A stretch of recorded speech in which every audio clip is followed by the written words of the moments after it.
Ce sont des images effroyables que mes abonnés congolais m'ont envoyées. En effet, ces images montrent qu'après avoir tiré sur des manifestants, des militaires traînaient leurs cadavres sur le sol avant de les jeter et de les empiler à l'arrière d'un camion. Le bilan officiel actuel est lourd, il fait état de 48 morts pour 75 blessés. On parle également de plus de 200 arrestations. Et alors que s'est-il passé? Ce drame s'est déroulé dans la ville de Goma, dans la région du Nord Kivu, en République démocratique du Congo. La région du Nord Kivu est tristement connue pour le sang de citoyens qui est versé tous les jours. C'est pourquoi l'ONU a décidé d'installer la MONUSCO dans cette région-là. La MONUSCO qui est la mission de l'Organisation des Nations Unies pour la stabilisation en République démocratique du Congo, qui est censée veiller notamment à la sécurité des citoyens. Malgré tout, les conflits continuent et des innocents perdent leur vie.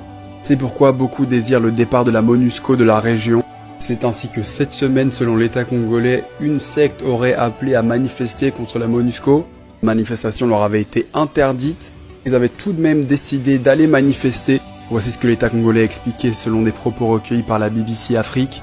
Les manifestants, ont mené des actions qui ont porté atteinte à l'ordre public et qui ont causé la mort par lapidation d'un élément de la police, entraînant ainsi une intervention des forces de l'ordre pour restaurer la quiétude et la sérénité dans la ville. Mais c'était un tout autre son de cloche pour les membres de la secte qui eux ont expliqué s'être fait attaquer en premier. Les forces armées congolaises avaient tué 6 membres de la secte. Avant d'arrêter le leader, l'église aurait été brûlée, et c'est ainsi que dans les rues, les forces armées ont commencé à tirer sur les manifestants.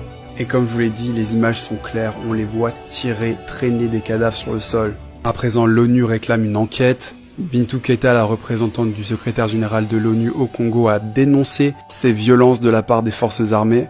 Les citoyens ont le droit de manifester pacifiquement. Maintenant que l'enquête a été ouverte, on espère que les responsables seront jugés adéquatement. Force et courage aux familles des victimes, et on prie que la situation s'arrange un jour.